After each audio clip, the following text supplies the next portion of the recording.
আমার নবীর যোগে হলে কেমন হতো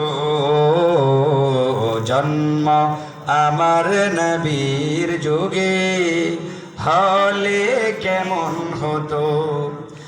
আসতো ভেসে হজরতে বেলালের মধুর আযান, যেই আযানে ছিল এমন প্রেম মুগ্ধ রহমান। দয়াল নবীর পিছে নামাজ পড়লে কেমন হতো,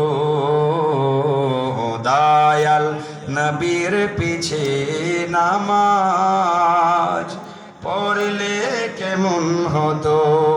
দু নয়নে রাসূল পাক দেখিলে কেমন হতো, দু নয়নে রাসূল পাক দেখিলে কেমন হতো। জন্ম আমার নবীর যোগে হলে কেমন হতো, জন্ম আমার নবীর যুগে হলে কেমন হতো। দিনই কত আলোচনায় থাকতাম আমি অধম, সামনে রাসূল পাক হতো পাশে সাহাবাগণ।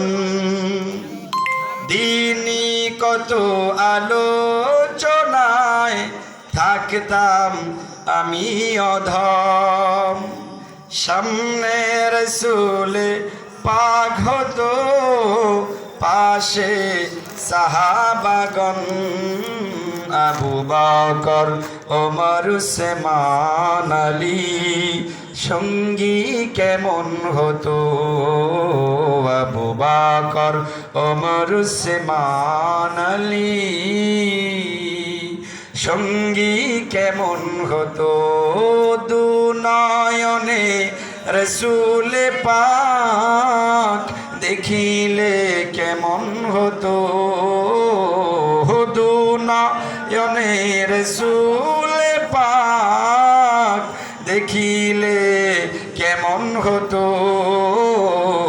জন্ম আমার নবীর যোগে হলে কেমন হতো,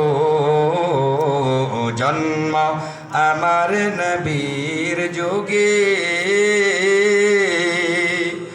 হলে কেমন হতো। আল্লাহ আমাদেরকে নবীজিকে স্বপ্নে দেখাইয়া তারপরে কবর নিয়েন, বলেন আমিন। আর জোরে কোন আমিন।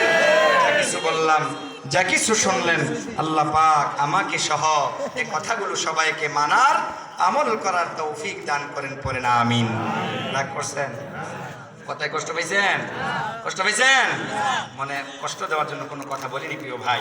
এরপরেও যদি মনের অজান্তে কোনো ব্যথা আপনাদেরকে দিয়ে থাকি, আল্লাহর হস্তে আপনাদের পায়ে হাত ধরে ক্ষমা চাই, ক্ষমা করে দিবেন। মাফ করছেন তো? কোনো রাগ নাই তো? আমি দূরের না তো, ঢাকা থেকে আসি নাই, সিলেট থেকে আসি নাই, চট্টগ্রাম থেকে আসি নাই, আপনাদের এলাকারই একজন মানুষ। আপনাদের মুরাদনগর থানা মসজিদে আমি আসি। বেশি দূর? কথা কোন বেশি দূর? আমরা কি দূরের না একসাথে রে? তাহলে মিল জিল দিয়া